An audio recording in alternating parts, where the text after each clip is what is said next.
preguntas, con mis dudas y me enfrento a mi ama. Y entonces me dio una carpeta con recortes de la época y ahí leyendo los periódicos y las revistas de la época aprendo que mi aita fue torturado brutalmente durante 9 días y que se murió por esas torturas.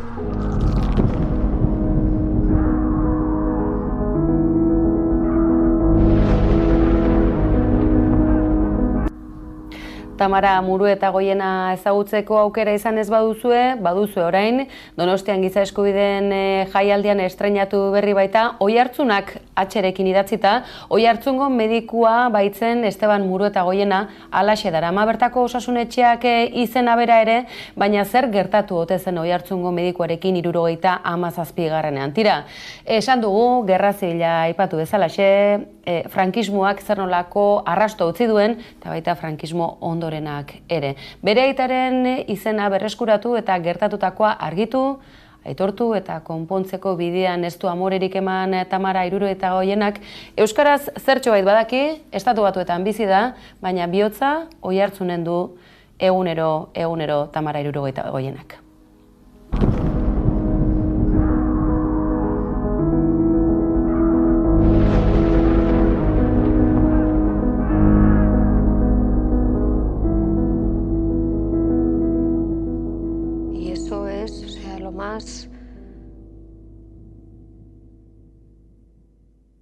Hoy en día se han pasado 30 años desde aquel momento.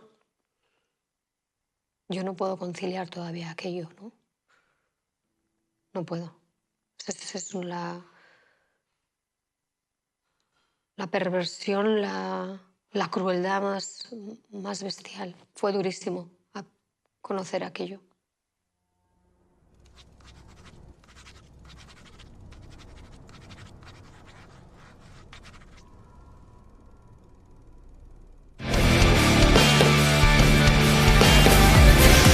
Alaxe denbora gainera etorri zegula, baina badakizu egunero hemen izango dituzuela kolpez kolpe antenatikat, informazioa, zerbitzu hemen duzue, etxetik etxera, baina ikuspegi azidoarekin enoski baietz bihar gehiago, eta hor nahi zaituztegula gora ekarri, eskerrak ematarekin batera. Ez dago lehengo argazkirik, aizterrazuko dantzetan, aizpak ere du, holtzan gaudegu, tradizioa eskuetan, enborretan dago, bizitza aizkorak ezain zorroz, gabiltza, enborretan dago, bizitza. Servieta bat, lau korapio, servieta bat, lau korapio, servieta bat, lau korapio, ez repin, ez pipirik, itxaldu triki gainean.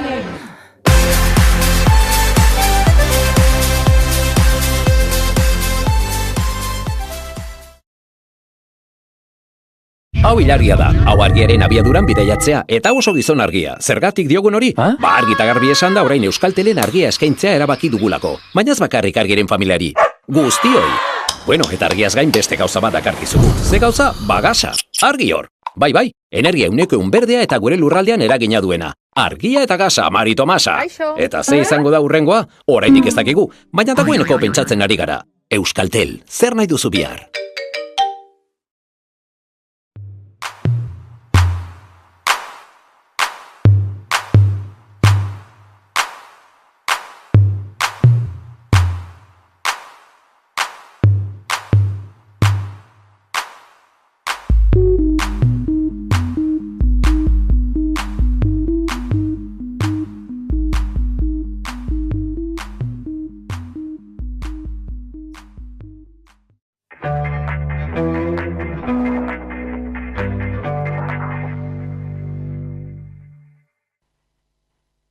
Trafikoari dagokionez, begi 655. Errepidean, Zornotzan urdinbideko tunela moztuko da gaur Gernikarako noranzkoan gaueko 10:00 goizeko 6:00 arte.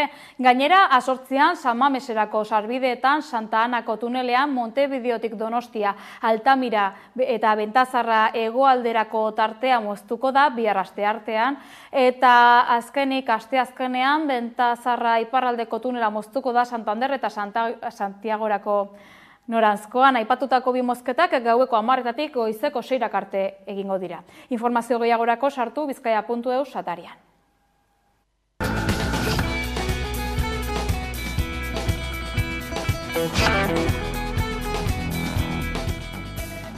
Iranek joan den larunbat gauean egin zion erasoaren ondoren Israelek ez du erabaki zer urrats egingo dituen hurrengo. Teheranek adierazi du bukatutzat eman duela hilaren batean Israelek Damasko Siriako hiriburuan hil zituen guardia iraultzaileko kideengatik hartutako mendekua, eta nazioartea eskatzen ari zaio Tel Avivi ez erantzuteko ekintza militar baten bidez, ez estutzeko koska bat ekialde hurbileko egoera narrastua. Are, Amerikako Estatu Batuek ere ohartarazi diote Israel beren aliatuari ez dutela eskualdeko gerra baten parte hartuko, naiz eta nabarmendu duten defendatzen lagunduko diotela.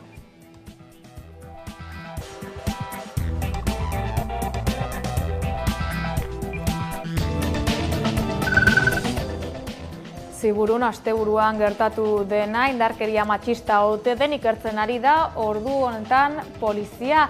Ibis hoteleko 5. solairutik salto egin du emakume batek eta oso larri dago itxuraz edo agian aurrekariak dituen bikotekidearengatik iesi.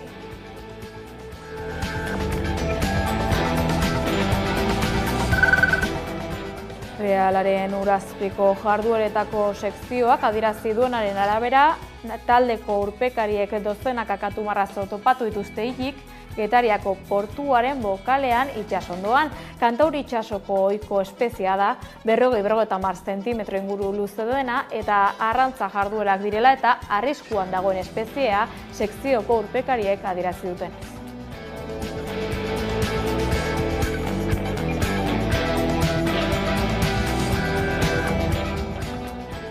Iragan asteburuan euren lanpostuetan zeuden bi langile hil ziren. Lab sindikatuak jakinarazi duenez, astelenean 49 urteko kamioilari irundar bat hilik aurkitu zuten Lleidan. Belgikako enpresa batentzat ziharduen lanean eta antza denez bihotzekoak jota hil zen. Aurten lanorduetan hildako 6. garaiolaria da. Beste hildakoa Gasteizko etxe bat garbitzen ari zen autonomo bat izan zen. 54 urte zituen eta maneiatzen ari zen makinaren azpian harrapatuta gelditu zen. Makinak zauri larriak eragin zizkion eta ospitalean egun batzuk egin ondoren asteburuan hil zen.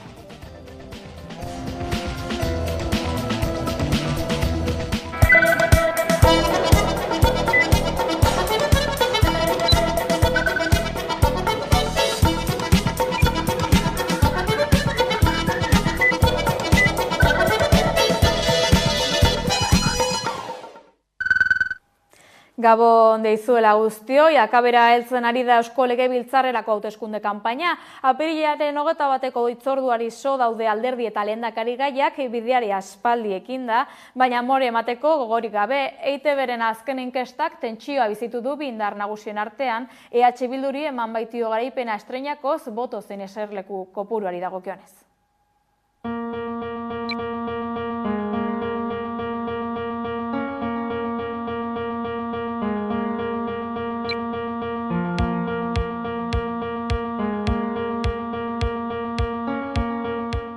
Erakusten duena da aldaketarako aukera erreala badagoela, pertzepzio bat izatetik haratago aukera hori erreala dela.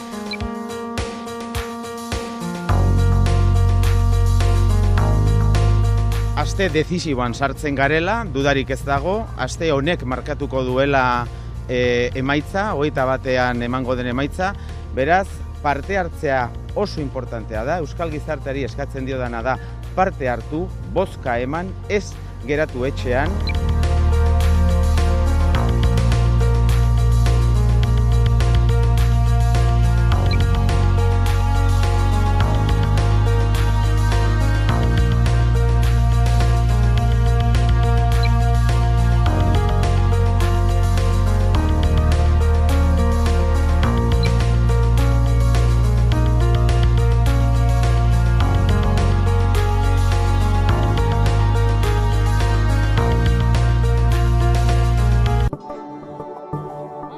Asteazkenetan da hauteskunde kanpaina eta hautagaiak buru belarri ari dira hauteskunde programak xehetzen eta hauteslegoa mobilizatzen saiatzen.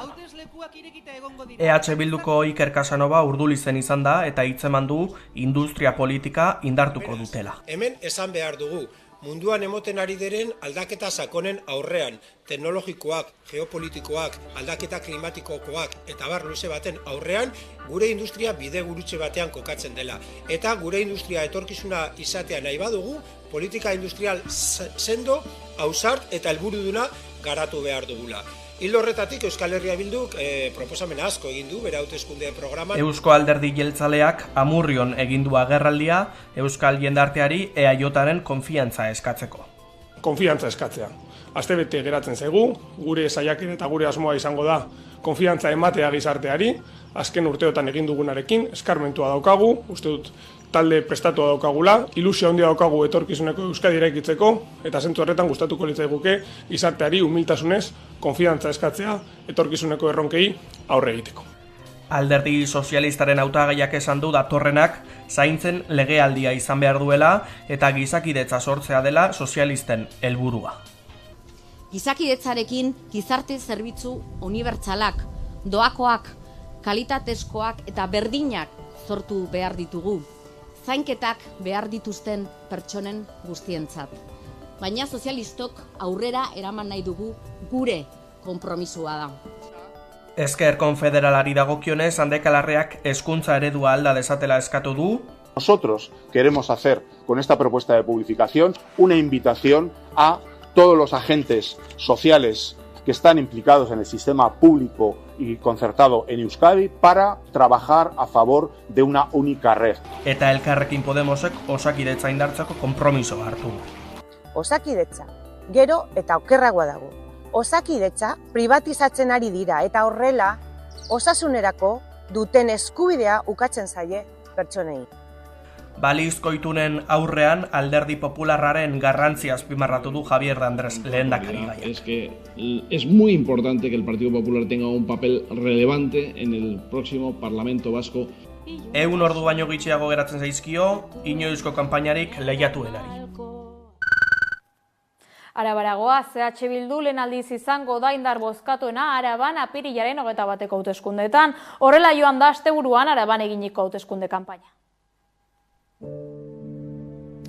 Laudion elkartu dira asteburuan EAJko hautagaiak. Etorkizuna bermatzeko orduan industriak duen garrantzia azpimarratu dute. Zentzu berean, Laudioko etengabeko arretagunean mediku baten presentzia bermatzeko konpromisoa zabaldu dute ere. Gaur egun bermatu da ez dagoen zerbitzua. Horrelako neurriak euskal ongizatearen oinarri direla baieztatu dute hautagaiek. Hau arriskuan dagoela aipatuz. Eta hori da daukaguna ongizatea.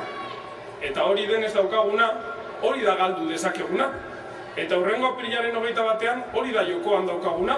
Ongizatea mantentzen dugun edo galtzen dugun. Gure ongizate maila altua mantentzen dugun edo horri uko egiten diogun. Batzuk orain proposatzen digute aldaketa. Baina guk ez diogu aldaketa deitzen. Guk deitzen diogu daukagunari uko egitea. Etxebizitza duina, osasun zerbitzuak bermatzea edota tren sozial baten aldeko aldarriak kaleratu dituzte Euskal Herria Bilduko hautagaiek Gasteizen egindako ekitaldean. Aldaketa politikoa geldiezina dela azpimarratu dute ere, beharrezkoa den berrikuntza politikoa lortu ahal izateko. Norabide berri hori finkatzeko herritarren ahotsa entzutea ezinbestekoa dela baieztatu dute. Herri xede argi bati erantzuten dioten gobernuak. Hori da behar duguna 3 herrialde hauetan. Eta kooperazioan oinarrituko diren gobernuak. Esklusioa alde batera utziko dutenak, interes partidistak baztertuko dituztenak, herri interesa jarriko dutena erdigunean, eta hortik herri proiektu sendo bat eraikitzeko gai izango direnak epe ertain luzera. Azkeneko legegintzaldian PSeko sailburuek egindako lanarekin harro agertu da Aroa Gilete Arabako zerrendaburu sozialista. EAJak dagoeneko kudeatzen dituen sailetarako proposamenak egiten ari dituela kritikatu du. Hauek berandu heldu direla baieztatuz. Egonkortasuna eta elkarbizitzaren aldeko mezua zabaldu du ere. PSek erabakigarria izango dela aipatuz. Nazionalistak saiatzen ari dira, agerian uzten hemen lehia bi alderdikoa dela. Eta badakizue zer esango dizuedan? Ez. Ez diegu kanpaina hau simplifikatzen utziko. Ahaztu egiten zaie, apirilaren 21ean erabakigarriak izango garenok gu garela, Euskal Sozialistak. PPek Arabar Errioxan egin du agerraldia landa eremuaren egoerari buruz hitz egiteko. Nekazari eta abeltzainen alderditzat aurkeztu du bere burua Javier de Andrés lehendakarigaiak. Eusko Jaurlaritzak landa eremuak abandonatu dituela baieztatu du. Biztanleria finkatzeko zerbitzuak bermatu behar direla baieztatuz. Sanidad, educación y seguridad son 3 áreas que tenemos que fomentar en los pueblos alaveses, porque no es admisible que precisamente 3 competencias que recaen sobre el gobierno vasco estén conduciendo a la despoblación de los pueblos de Álava. Es importantísimo recuperar los servicios que la población rural necesita. Aldaketa klimatikoarekin kezkatuta dagoen alderdi bakarra direla baieztatu du Podemoseko Arabako zerrendaburua den Juantxo López de Uraldek. Pasaden legegintzaldian EAJ, EH Bildu eta PSeren botoekin onartutako aldaketa klimatikoaren legea enpresa handien mesedetan egin dela kritikatu du ere. Zentzu berean, Eusko Jaurlaritzak Gasteizko mendietarako ezarritako babesgunea nahikoa ez dela azaldu du. Pues ha dicho, bueno, protegemos 5.000 hectáreas para dejar espacio para construir un parque eólico en Azazeta. Al mismo tiempo que intentan decir, nosotros somos muy verdes porque hemos aprobado los montes de Vitoria, es falso. Lo que están haciendo en verdad es desprotegerlos para permitir la construcción de una infraestructura que, por cierto, es de Iberdrola de la mano del gobierno vasco. Sumar mugimenduak legebiltzar talde propio aterako duela baieztatu du Jon Hernández Arabako zerrendaburuak. EAJ eta PSek politika merkatuaren eskuetan utzi duela baieztatu du ere. Industriaren desegitea eta lan baldintzen prekarizazioa eragin duena. Bidezko fiskalitatea eta banku publiko baten beharra azpimarratu du. Ekonomia pertsonen zerbitzura jartzeko helburuarekin. Establecer mecanismos de control y regulación para prevenir la deslocalización de empresas y la participación pública, sí, en empresas consideradas estratégicas. No puede ser que permitan que se vayan al carajo empresas como Glavista, empresas como Mecaner. No puede ser que su política sea la de no hacer nada. Arabatik, Gipuzkoara, hainbat alderdi Donostian izan dira asteburuan. Hauteskunde kanpainak egun gutxi ditu aurretik. Bigarren asteburua igaro berritan zenbait alderdik Donostia aukeratu dute. Elkarrekin Podemosek aldarrikatu du instituzio demokratikoek indar gehiago izan behar dutela Eusko Jaurlaritzaren itzalean jarduten duten botere baino. Miren Gorrotxategi lehendakarigaiak hartu du hitza. Prest egon behar da. Atzetik, hauteskundetara aurkezten ez direnak atzetik agintzen dutenei planto egiteko. Guk planto egin behar digu, eta planto egiten duen indar politiko bakarra Elkarrekin Podemos da. EAJ ere Donostian izan da Katalunia plazan. Imanol Pradales lehendakarigaia Andoni Ortuzar Euskadi Burubatzarreko presidente eta Bakartxo Telleria Eusko Legebiltzarreko presidente gaiak hartu dute hitza. Jeltzalei botoa eskatu diete baita ez direnei ere. Nor dauka herri bat eraikitzeko eskarmentua eta konpromisoa? Nori utziko diozu zure seme alaben etorkizuneko ongizatearen giltza? Hau da eskuartean duguna. Hau da jokoan dagoena datorren 21ean. Eta astebete geratzen da lana egiteko. Bestalde sozialistek ere botoa eskatu diete herritarrek Donostian egindako ekitaldian. Eneko Andueza lehendakarigaia Pedro Sánchezekin batera EAJarekin pozik ez dauden eta abentura independentistarik nahi ez duten guztiei zuzendu da. Idei egiten diet, uztailean botoa eman zigutenei, alderdi jeltzalearekin nekatutak dagoenei, ezkerreko beste indar batzuei botoa ematea, botoa botatzea dela ikusten dutenei. Berriro dinok, ez dago beste aukerarik Euskadiko alderdi sozialista baino. EH Bilduri dagokionez Tolosan eta Hernanin ibili dira asteburuan besteak beste. Peio Txandiano lehendakarigaiak aldaketa eskatu du. Inertzia utzi eta norabida finkatu behar dela esan du eta gaineratu aldaketa badatorrela eta ezkerreko independentismoa lidergo papera betetzera deitua dagoela garaiotan. Eta horretarako behar dugu beste politika bat. Siglen gainetik jartzen den politika bat. Partidismoa gainditzen duen politika bat. Herri ikuspegia erdigunean jartzen duen politika bat. Herri mandatu bat jasotzen duen politika bat. Eta interes partidistak herri interesen alde aspiratzen dituen politika bat. Eta hori da guk ordezkatzen duguna. Gauzak horrela igandean hauteslekuetan ikusiko da hauteskunde kanpainari zein erantzun emango dioten Arabako, Bizkaiko eta Gipuzkoako herritarrek.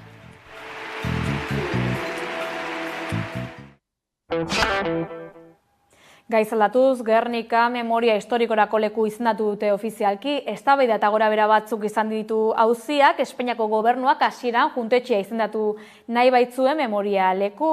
Bizkaiko batzar nagusiek Gogora Institutuak, EHUk eta beste eragile asko helegiteak aurkeztu ondoren, irizpidea zuzendu eta herri osoa memoria leku izendatuko zuela hitzeman zuen gobernuak eta hala gauzatu da izendapena. Keak oroitzen digu, suak bizturik dirauela. Keak oroitzen digu, Gernika bizirik dela. Keak oroitzen digu, suak bizturik dirauela. Keak oroitzen digu, Gernika bizirik dela.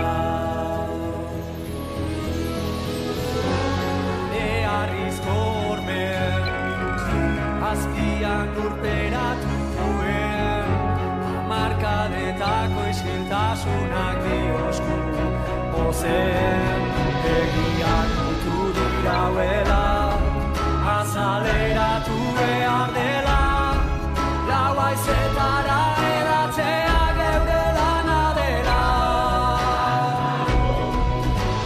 Keak oroitzen digu, suak pizturik dirauela, keak oroitzen digu, Gernika bizirik dela. Bonbardaketaren 87. urteurrenari begira, Gernika memoriaren lekuko plataformak egun osoko egitaragua antolatu du. Ikusi.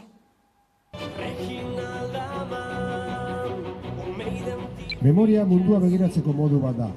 Eta zalantzari gabe, guk Gernikatik eraikitzen dugun memoria elkartasunean oinarritzen da. Justizia. Ahotsa altzatzean beharrezkoa den une, arrazoi eta bider guztietan. Horregatik diogu, beste behin ere, gu beti Palestinako herriarekin egon garela eta izango garela eta bere aurkako genozidio saiakera, gure aurka saiatu ziren bezala, beti gogoratuko dugula historiaren lekurik ibilmenera eraman dezan Israelgo estatua.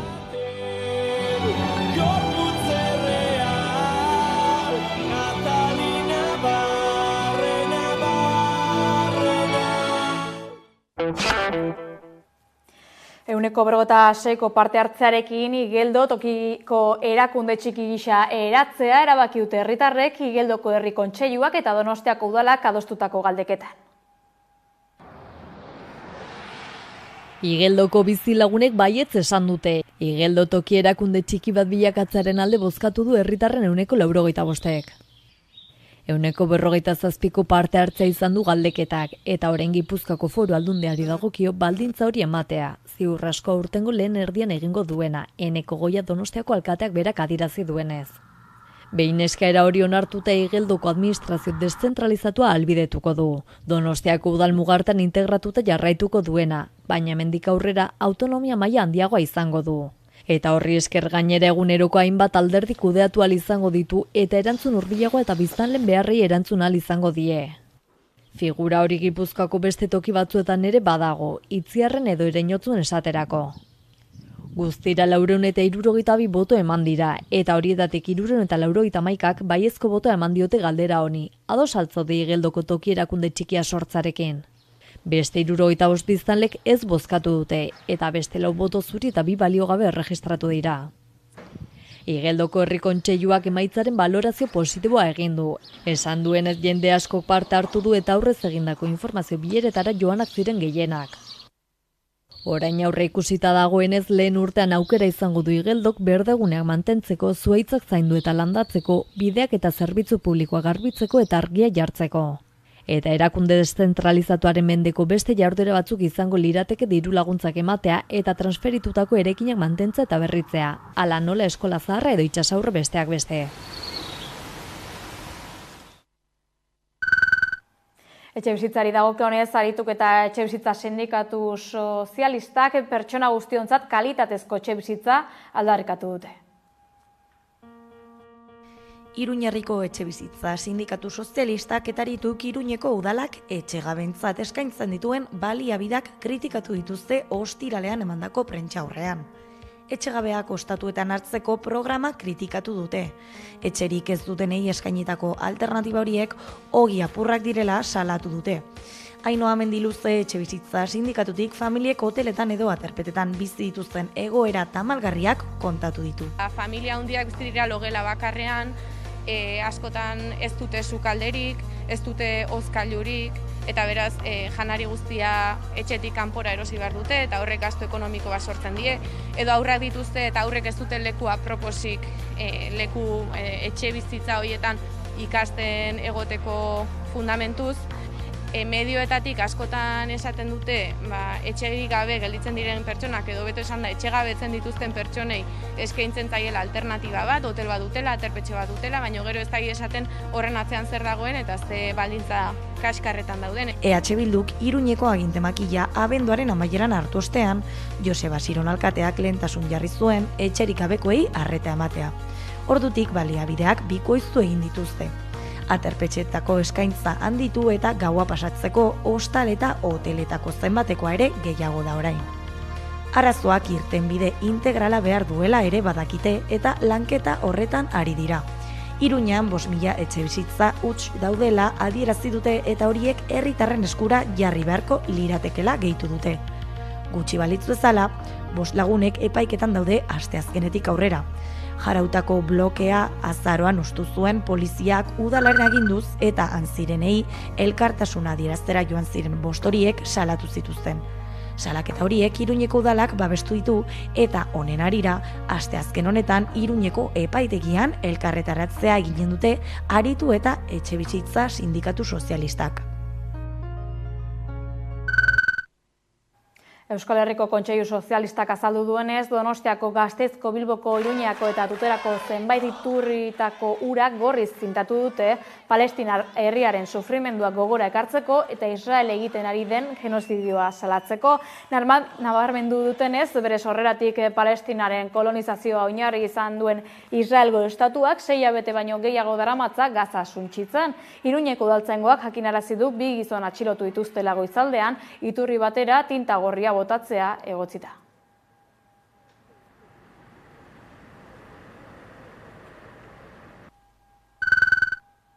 Osasun publikoaren aldeko plataformak iragarri duenez, mozioak aurkeztuko ditu Euskal Autonomia Erkidegoko udalerrietan udal osasun kontseiluak sortzea proposatuz.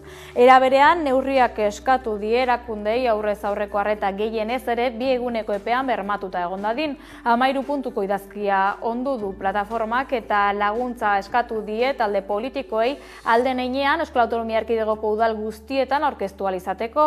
Mozio horien bidez, herri guztietan udal osasun kontseiluak sortzea planteatuko du plataformak, besteak beste herritarren parte hartzea ahalbidetzeko barruti horretako errealitatera egokitutako zaintza sistema publikoaren aldaketak ebaluatzeko eta proposatzeko.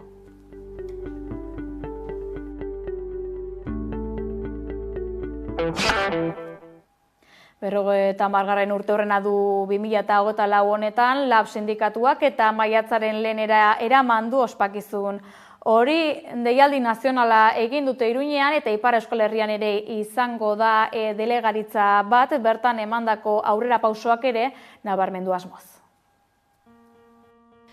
LAB sindikatuak bere 50. urte hurrenaren ospakizunean prentsaurreko bat eman du maiatzaren bateko mobilizazioa aurkezteko.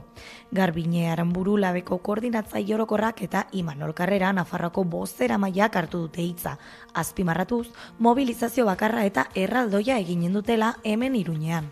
LABen 50. urte hurrenaren ospakizunean daude eta horien artean langileen nazioarteko egunak erabateko zentralitatea hartuko du. Sindikatuaren ibilbidearen errepaso bat egin du Imanolek. Aurtengo deialdia berezia eta ezberdina izanen da, deialdi nazionala izango baita. Egun osoko egitaraua prestatu dute nazioarteko gonbidatuekin batera. Deialdiak badu ere salbuespen bat, eta da Ipar Euskal Herrian ere mobilizatuko garela.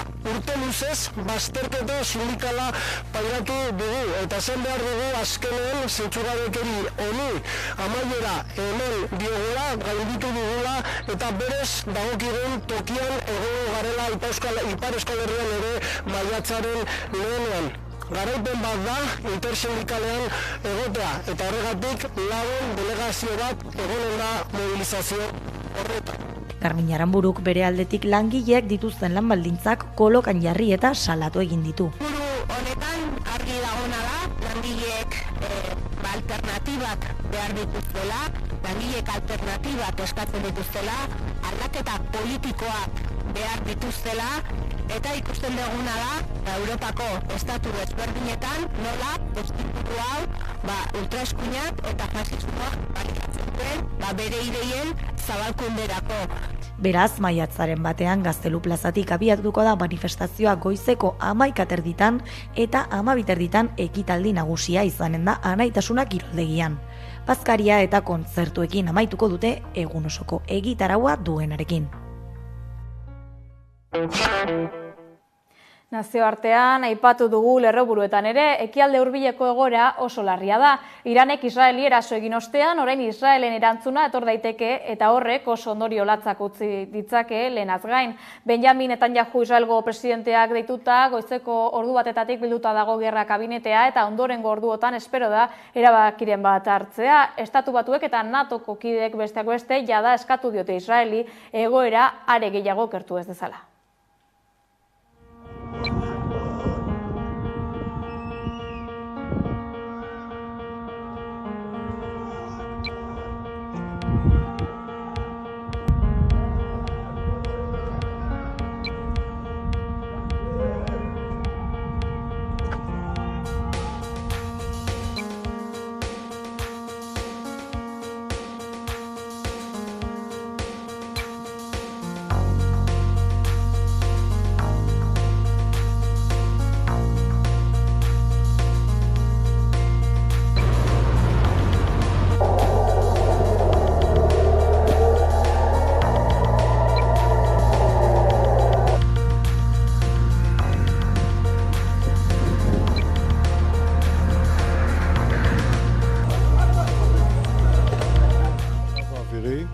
זה איום שלוקח לו מספר שעות להגיע לשטח מדינת ישראל.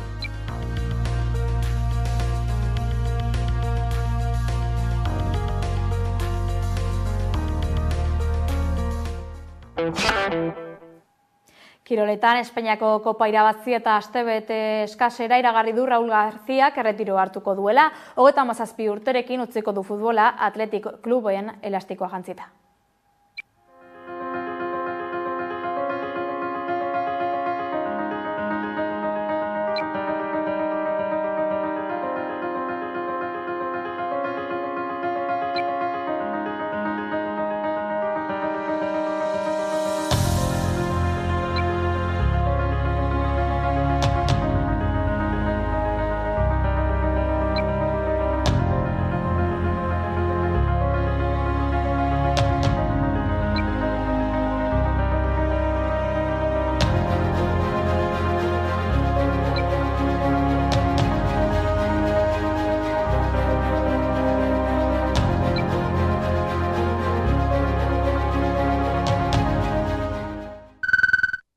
Zeber gehiago dugu kiroletan, Ane Urkiri.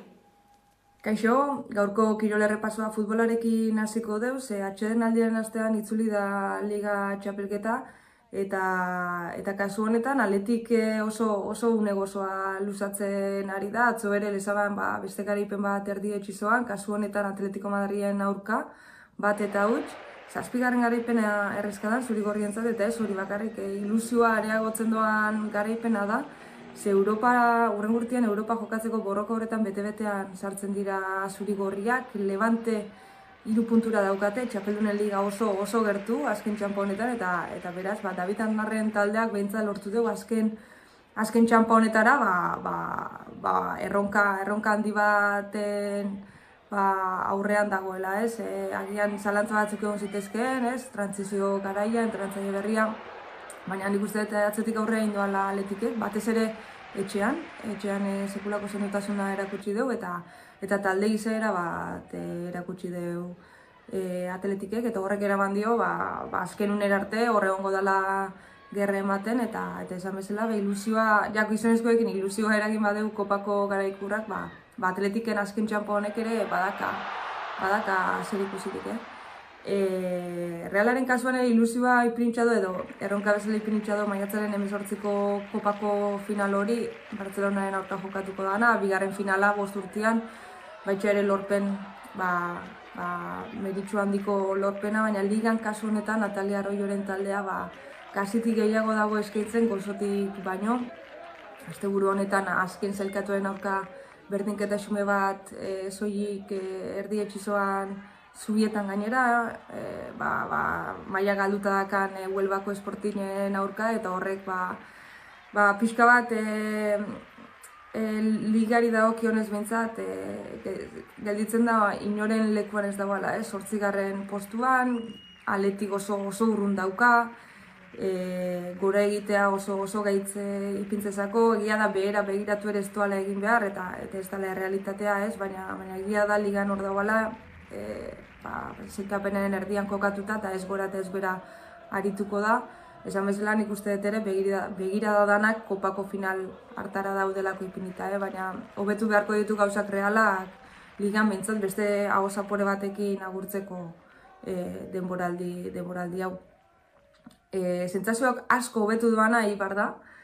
Asteburu honetan beste garaipen on bat eta urrezko 3 puntu erdietsi zituen Ipuruan, Sevilla garaitu ostean, eta ia esan daiteke salbazioa nahiko bideratuta daukala. Egia da Granada dala azken aurreko sailkatua 5 puntura soilik dagoela, baina egisa da sentsazioekin eta Armaginek kolpe bat eman duela, eta nik uste nahiko bideratuta dakela salbazioa. Beraz, Armaginak beste urte bat ez lehen mailan egoteko borroko horretan urrats handi eman dugu, eta horretan jarraitu beharko dugu edozein despistek ondorio larriak izan ditzakeelako, baina esan bezala ondo bidean dago Eibar, eta segurazki lortuko dugu denboraldiko helburu nagusia. Helburu nagusia eta helburu handia erdietsi doana, oain Saskibaloira egingo dugu salto, ze hurrengo urtean 4 euskal talde edukiko dugu Endesa ligan, eta hori bai dela historikoa.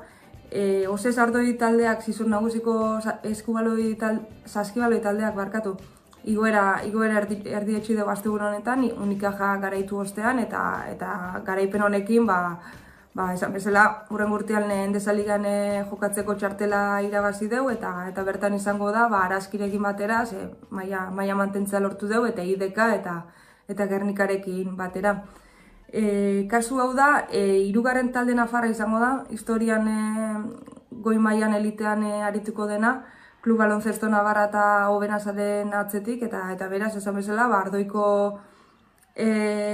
Ardoi taldeko neskek historia egin dugu, kasu eta Maria Zurmendik gidatuta, esperientzia handiko jokalaria, Obenasa bertan ere egon zen, aurreko urtetan araskiren elastikoa defendatu dugu, eta kasu honetan etxere itzuli da, helburu handi hori betetzeko, eta benetan zorionak hemendik, Osez Ardoiko talde guztiari historia egitearen, eta hurrengo urtean esan bezala 4 euskal talde, azkar esaten da, baina 4 euskal talde arituko dira Saskibaloiko Endesa ligan.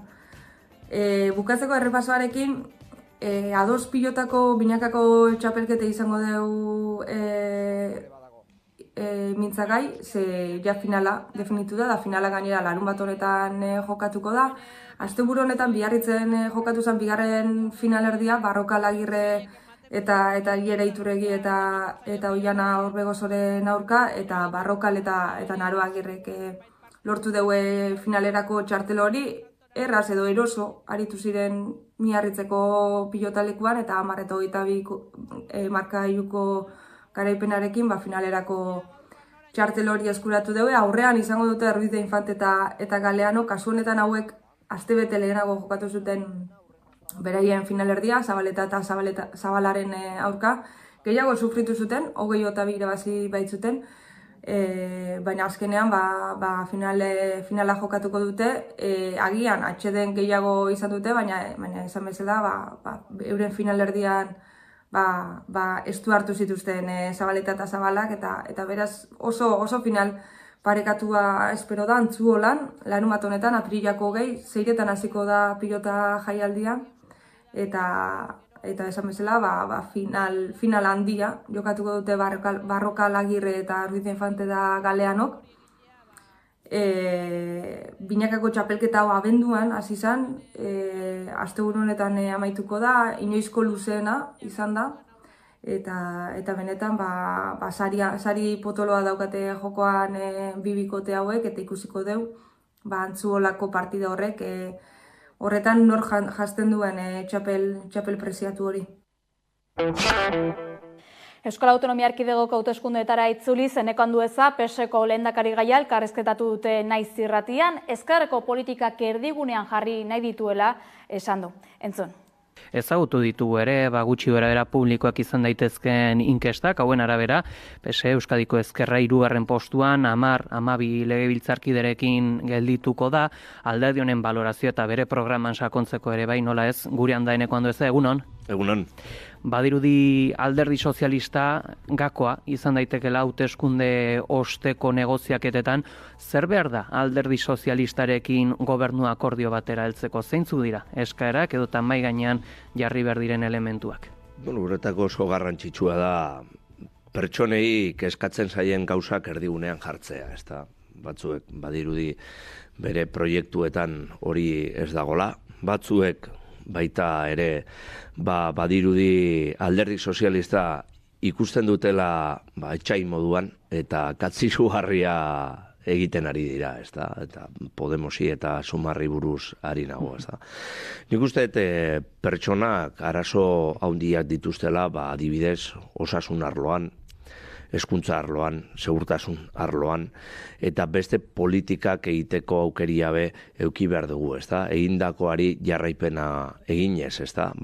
Etxe bizitza politiketan adibidez, enplegu politiketan adibidez, eta dakagun erronka demografikoa ikusitza, baita ere, gure eredu batzuetan ere aldaketak sartzeko momentua ailegatu dela pentsatzen dugu. Beraz, guretako egonkortasuna oso garrantzitsua da, batez berme hori eukiteko eta behar diren politika horiek erdigunean eukiteko.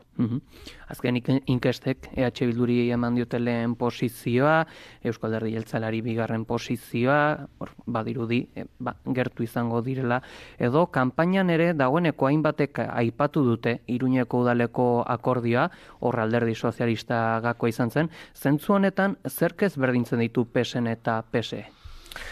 Baitu, Iruñakoa tokiko gauza dela uste dugu, eta gainera hori PSN-eko gure alderdikideekin ere aztertu dugu sarritan, eta uste dugu ez dagoela antzarik, eta guk gainera Iruñako udalean ez dakagu inungo gobernu itunik EH Bilduriekin. Akaso EAJak dauka itun hori, horregatik dinot, gertuagoa dagoela EH Bildu eta EAJaren itun bat PSerekin baino, ez da? Han blokeo momentu bat zegoen, eta nik Iruñako errealitatea gertutik ezagutzen dut, eta proiektu asko blokeatuta zeuden, eta Iruñak zeukan desgobernu hori aldatzeko momentua ailegatu egin zen, eta guk Iruñari aukera bat emoteko momentua ailegatu zela pentsatu genuen, eta hori gertatu da, eta hortik aurrera gu gure oposizioko posizioan zeitzen dugu, eta alden einean, jendeari onuragarritasun bat emoteko aukeria dakaten proiektu horiek martzan edo bultzatzeko aukeria ikusten deunian, gure babesa ematen diogu.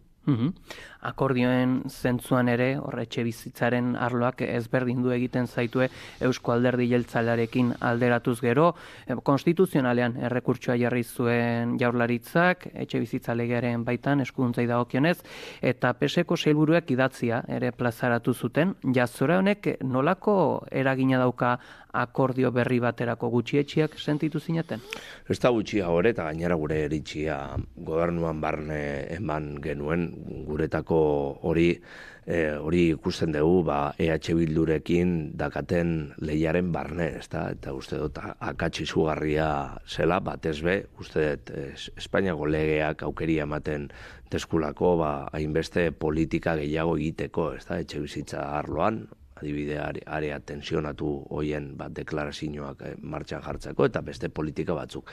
Marko juridiko hori behar genuen eta guk hori aldarrikatzen egon gara urtetan, baina badakigu politikak eraginkorrak izateko politika hoiek kudeatzen dituenak sinistu egin behar dute politika hoiek eta zorionez Euskadin etxe bizitza politikak Euskal Sozialisten eskuetan daude eta beraz horregatik dira eraginkorrak.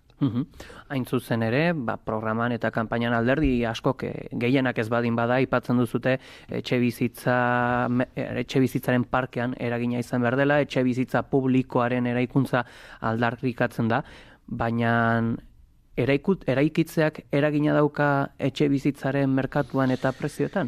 Alde batetik etxe bizitza publiko gehiago behar dira, beraz eraiki egin behar dira eta gure proposamena da 5.000 etxe bizitza babestu gehiago eraikitzea alokairuan jartzeko. Eta erreserba gaztiendako dakagun erreserba kupoa igotzea, 150 arte. Hori guretako zinbestekoa da, baina baita ere hainbeste etxe bizitza pribatu utzik dauden etxe bizitza asko merkatuan jartzeko aukeria badaukagu. Baita parke publikora esartzeko eta hortan ere proposamen bat daukagu Euskal Sozialistak 200 milioiko inbertsioa egiten 1.500 etxe bizitza parke publiko hortan sartzeko.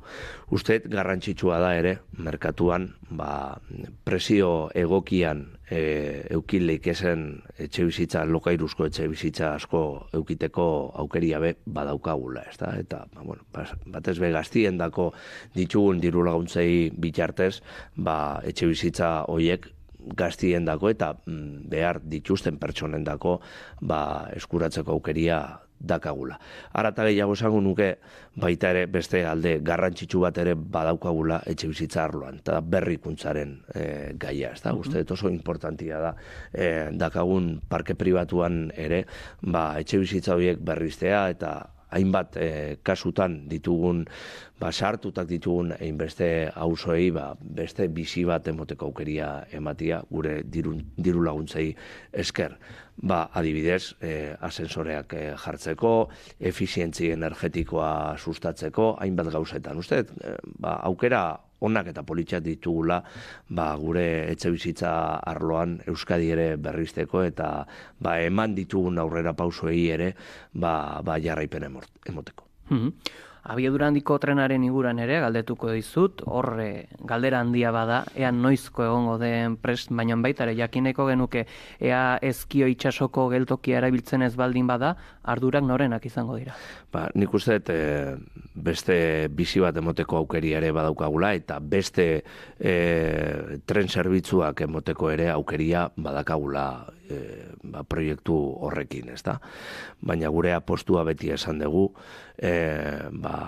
jasangarritasun aldetik, diru aldetik eta estrategikoki ere, enlaze hori Iruñakin, euki behar dugun enlaze hori Gasteiztik izatea, ez da? Uste dugu Ezkio itsasoko geltokia ere, dinodan moduan, beste zerbitzu batzuk emoteko aukeria emoten deskuela, eta hori ez da sakarrontzira joango, ez da gutxiago ere, baina uste hemen gai hontan jasangarritasuna oso kontutan hartu behar degula, eta ez dakigu Ezkio itsasotik zer nolako arazoak euki leizkegun eta zer nolako galerak sortu leizkegun abiadura handiko trena hortik joaten bada. Aipatu nahi dugu ere hezkuntza legea eta euskara horrien inguruko eztabaida luze eta zabala izan zen, legea onartu bitartean. Gaur egungo hizkuntza ereduek euskalduntzea bermatzen dute? Bai, bai, dudari gabe gainera. Eta gainera, hori ez dut esaten leku batzuetan alabestetan, Euskadi osoan hori bermatuta dago oso. Eta gainera uste dut, euskararen inguruan dakagun erronkarik handiena, ez da euskara gero eta gehiago jakitea, zen nik uste dut maila honian gauzela. Hemen dakagun arazo larriena erabilpena da. Eta zoritxarrez, batez be gaztien artean geroz eta gitxiago erabiltzen da. Eta hor, arazo potolo bat dakagu eta ulertu inber dugu zergatik hori gertatzen dan, edo zer nolako influentzia eukileken kanpotik datozen adibidez serieak, bideoak, aisialdian ditugun hainbeste gauzak hori gertatzeko, baina erronka hor dago. Eta politikak egiten dira, kontzientziazioa beti hor dago, nik uste bakoitzak berekiko daukan erantzunkizuna ere erabili egin behar dauta, nik behintzat nire etxian, nire laumiekin, euskeraz beti egiten dugu, eta gainera esaten diegu, oso garrantzitsua dela euskeraz berbaitia gure hizkuntza dalako, eta hizkuntza hori ez badegu erabiltzen, hizkuntza hori galduko da, eta galera hori izugarri eta malgarria izango da. Orduan, euskera erabili egin behar dugu, eta hor, denon artean ikusi egin behar dugu, zer nolako politikak egin behar ditugu, ez bakarrik ikasteko baizik eta hori erabiltzeko. Eta hori nik uste garrantzitsuena da, etxetik lantzea eta etxetik posible egitea gure hizkuntza gero eta gehiago erabiltzea. Hala ere, hor programan nabarmentzen duzue beharrezkoa dela egun euskarari prestigioa ematea. Uste duzu euskarak prestigioa galdu duela eta ala izatekotan zergaitik? Prestigioa galdu badau beti izan da batzuek induten erabilpena gaitik, ezta? Erabilpen politikoa beti euskararen kalterako izan da. Beti. Eta euskara eskatasunez bizi behar dugu. Eta irabili behar dugu. Eta batzuek beste alderdi bati kalte egiteko erabiltzen dute. Eta uste dut estrategi politiko hori izugarri kaltegarria dela euskararen dago. Eta uste dut euskara askatasunez bizin behar degula, eta askotan egiten diren gauza batzuek, bai alde batetik eta bai bestetik, akaso nahi gabe, eta ez dut esaten hori nahi egiten denik kalte egiten diote euskarari, eta horren inguruan ere hausnarketa bat egiteko aukeria badakau. Aldatuko dugu aipagaiz, hain zuzen, jakineko nuke, ea zergaitikan erabiltzen den Gernikako estatutu hor negoziazio politikorako bidatu esatearren besterik ez, 45 urtez aplikatu gabe guztiz eta 31 eskuduntza oraindikan pendiente daude. Zer gertatzen da hor?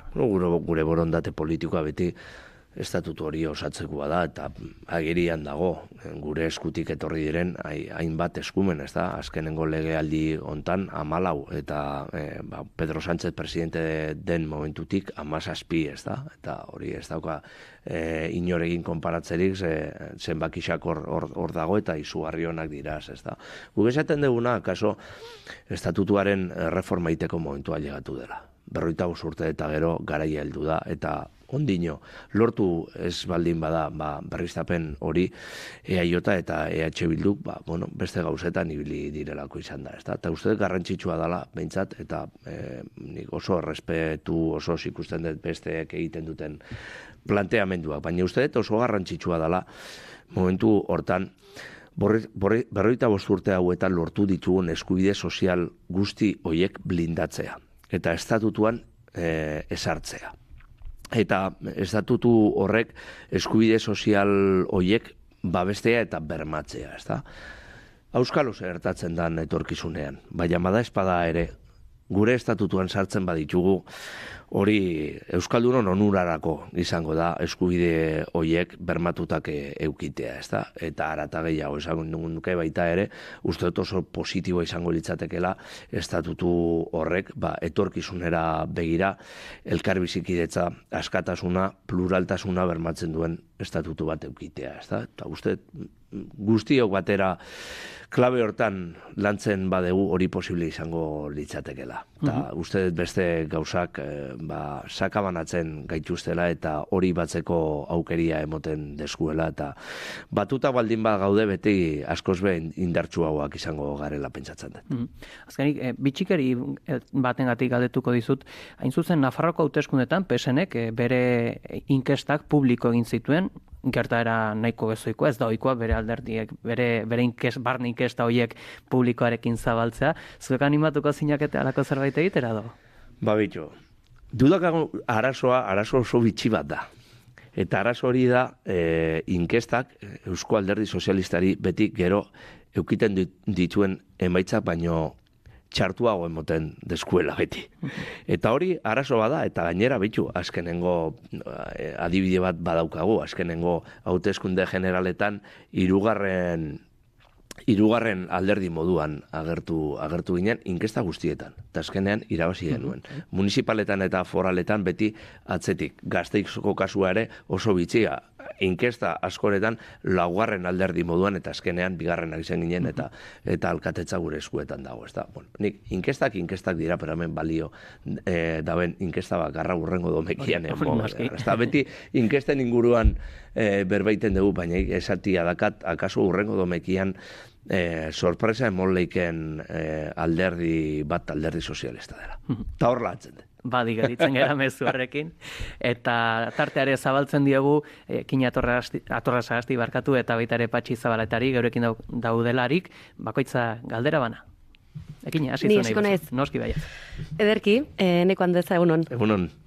Asteburuko titularri pixka bat erreparatuaz, Feijóo beldur mezuarekin, Bilduk irabazi ezkero Euskadi galdutzate joaz, itxaso atutxari entzun diogu baita ere orain arte ere ekitakoa galbidean egon daitekeela, nahiko kanpaina berezi izan da, gabarra zaratago, Ajurianeako paktuaren aitatzat ere hartzen genuen Ardantza bera ere zendu da, siglak gora bera, lehendakariaren izena bizenak alde batera utzita, egia da, Sánchez, Zapatero, presidente historikoen babesare baduzu, estatu plurinazionalaren eztabaida mahai gainean bada, estatutuaren berrikuntzarekin lotura izan dezakena, osakidetza, etxe bizitza, antzematen da, inkestak behintzat, ala diote, aldaketa nahi bat badagoela.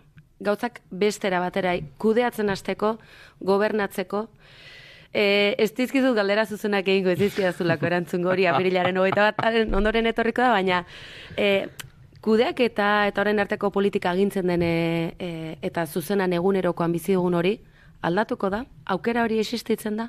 Betxugu betik eskuzabaltasunez jokatu indegu gobernuan. Eta nik esatia da ganik, arronago gai askotan lortu ditugun itunekin. Adibidez, aldaketa klimatikoaren legearen inguruan lortu dugun akordioa.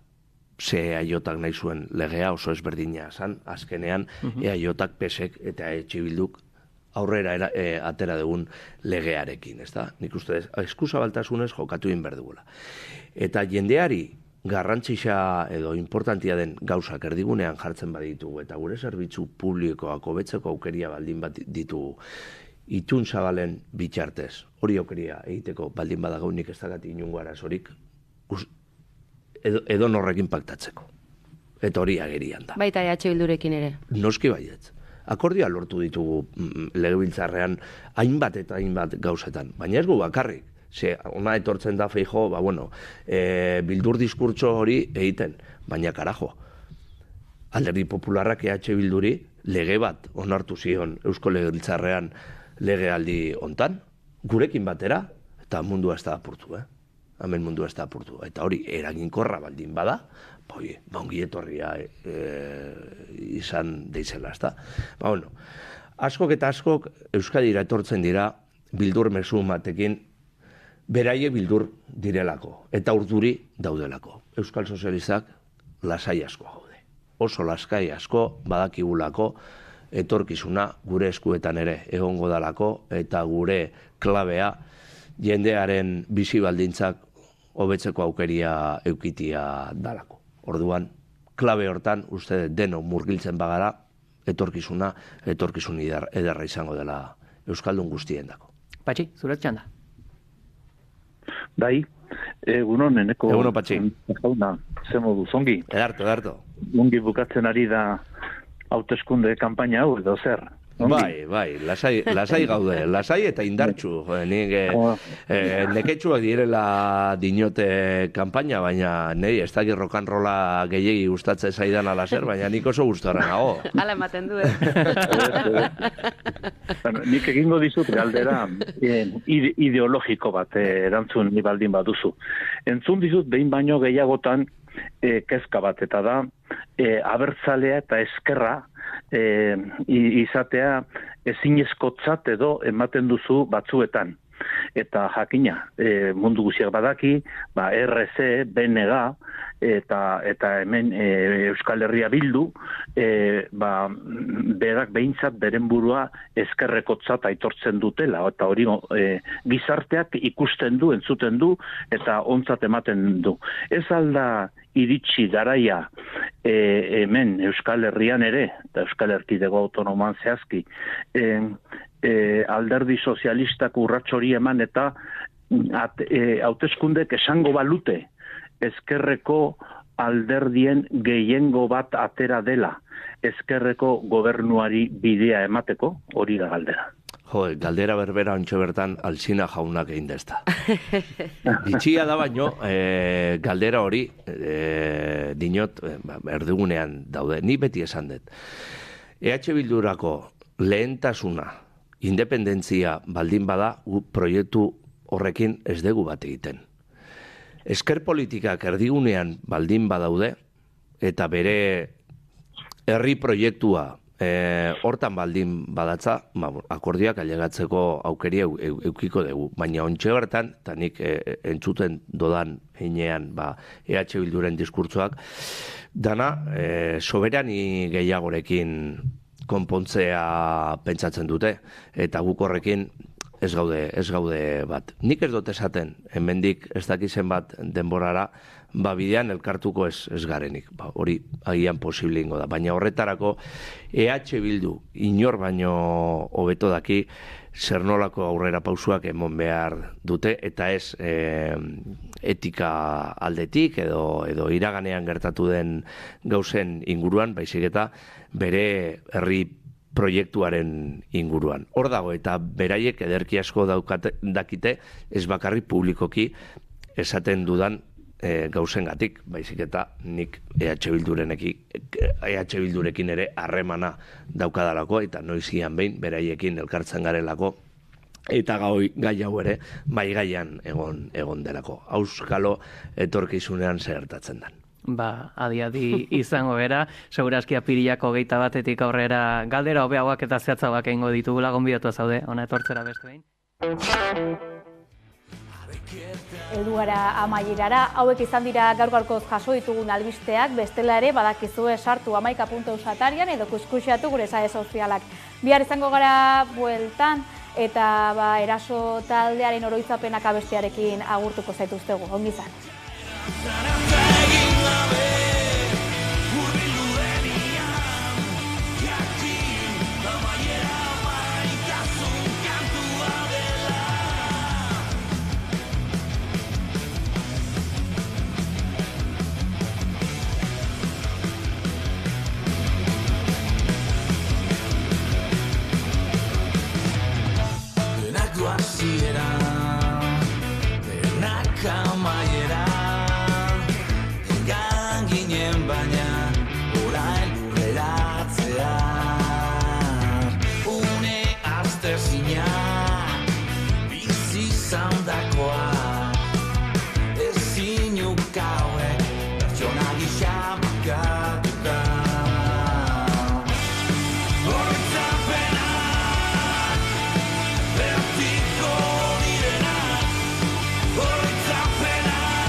naizen galdetuz, loratu da zia, bizirik iraunduen, ez ezin ikusi